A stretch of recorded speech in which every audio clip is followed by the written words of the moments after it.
wabarakatuh. Selamat pagi Ibu dosen Endang Indartuti sebagai dosen mata kuliah formulasi yang saya hormati. Perkenalkan, nama saya Indah Virginia dengan NIM 1112400022. Pada kali ini saya akan menjelaskan tugas UAS mata kuliah mengenai kebijakan pariwisata Kabupaten Tanah Toraja berdasarkan Peraturan Daerah Nomor 5 Tahun 2022 tentang Rencana Induk Pembangunan Kepariwisataan Daerah atau RIPARDA. Dalam presentasi ini saya akan menjelaskan bagaimana proses kebijakan tersebut mulai dari tahap formulasi, implementasi, hingga evaluasi, serta menganalisis keberhasilan kebijakan dalam mendukung pengembangan pariwisata di Kabupaten Tanah Toraja. Pertama, saya akan menjelaskan mengenai formulasi kebijakan. Formulasi merupakan tahap awal dalam proses kebijakan publik, yaitu tahap ketika pemerintah mengidentifikasi masalah, menetapkan tujuan, dan merumuskan kebijakan sebagai solusi atas permasalahan yang ada. Dalam kasus RIPARDA Kabupaten Tanah Toraja ini, terdapat beberapa permasalahan yang melatar belakangi lahirnya kebijakan ini. Yang pertama, pengelolaan potensi pariwisata di Tanah Toraja belum optimal. Yang kedua, masih kurangnya perencanaan yang terpadu dalam pengembangan destinasi wisata, baik dari aspek infrastruktur, sumber daya manusia, promosi maupun kelembagaan. Ketiga, belum adanya arah kebijakan yang sistematis sehingga diperlukan rencana induk pembangunan pariwisata daerah. Berdasarkan permasalahan tersebut, pemerintah kemudian merumuskan beberapa tujuan. Yang pertama, menyusun arah perkembangan pariwisata yang terencana dan berkelanjutan, mengembangkan destinasi dan industri pariwisata daerah, serta meningkatkan kesejahteraan masyarakat melalui sektor pariwisata. Implementasi kebijakan. Selanjutnya saya akan menjelaskan mengenai implementasi kebijakannya. Implementasi merupakan proses pelaksanaan atau penerapan kebijakan yang telah dirumuskan dari sebelumnya. Keberhasilan suatu kebijakan sangat ditentukan oleh bagaimana kebijakan tersebut dilaksanakan di lapangan. Kebijakan RIPARDA ini dibuat oleh pemerintah daerah Kabupaten Tanah Toraja, yaitu Bupati bersama DPRD Kabupaten Tanah Toraja.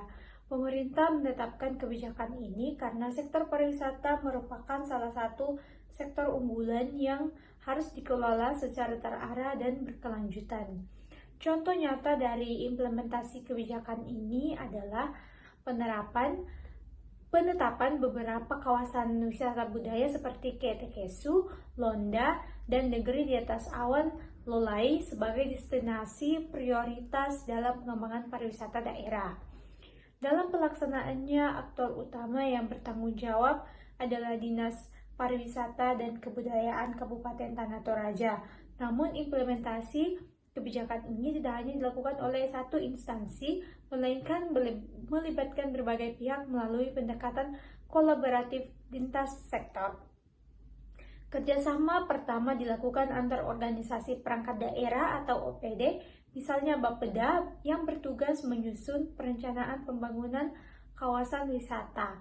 Yang kedua, Dinas PUPR bertanggung jawab membangun infrastruktur jalan dan fasilitas pendukung wisata, sedangkan Dinas Perhubungan mendukung penyediaan akses transportasi menuju lokasi wisata. Selain itu, ada pula Dinas Lingkungan Hidup berperan menjaga kelestarian lingkungan, dan Dinas UMKM serta perdagangan membantu pengembangan produk lokal dan ekonomi kreatif masyarakat. Selain kerja sama antara instansi pemerintah, implementasi juga melibatkan masyarakat dan pemerintah desa. Bentuknya antara lain melalui pelatihan pengelolaan wisata bagi kelompok sadar wisata atau POK-Darwis, serta pemberdayaan masyarakat dalam pengelolaan homestay, kuliner, kerajinan khas Toraja, serta pengembangan budaya lokal seperti upacara adat Rombu Solo sebagai daya tarik wisatawan. Pemerintah juga bekerja sama dengan sektor swasta seperti hotel, restoran, dan investor wisata dalam penyediaan fasilitas dan promosi destinasi wisata. Selain itu, koordinasi dilakukan dengan pemerintah provinsi dan pemerintah pusat, khususnya Kementerian Pariwisata untuk mendukung pendanaan, promosi, serta penyelenggaraan berbagai event budaya yang diadakan di Toraja. Adapun sasaran atau target kebijakan Riparda meliputi wisatawan domestik maupun mancanegara, masyarakat lokal Toraja, pelaku UMKM, serta pengelola objek wisata. Seluruh kelompok tersebut diharapkan memperoleh manfaat dari pengembangan sektor pariwisata. Pendekatan implementasi yang digunakan dalam kebijakan ini adalah pendekatan kolaboratif, yaitu perpaduan antara pendekatan top-down dan bottom-up. Pemerintah menetapkan kebijakan dan program pembangunan, sedangkan masyarakat adat berperan aktif dalam menjaga kebudayaan dan mengelola destinasi wisata.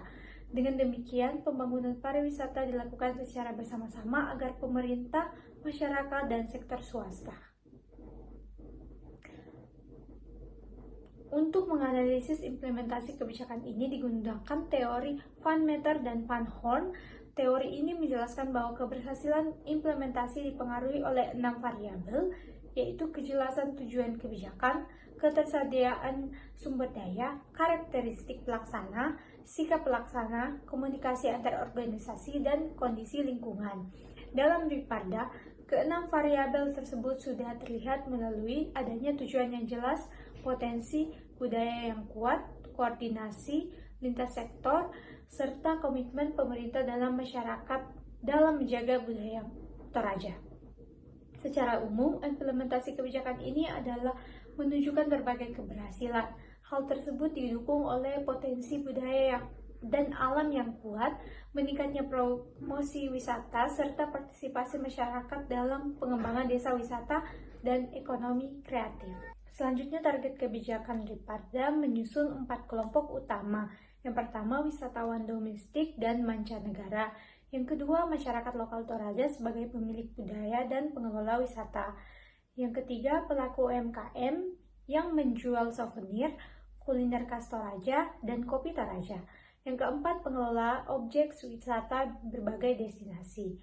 Teori implementasi yang digunakan, teori yang paling tepat untuk menganalisis implementasi Riparda ini adalah teori dari Van Meter dan Van Horn 1975. Teori ini menekankan 6 variabel kunci dalam implementasi kebijakan.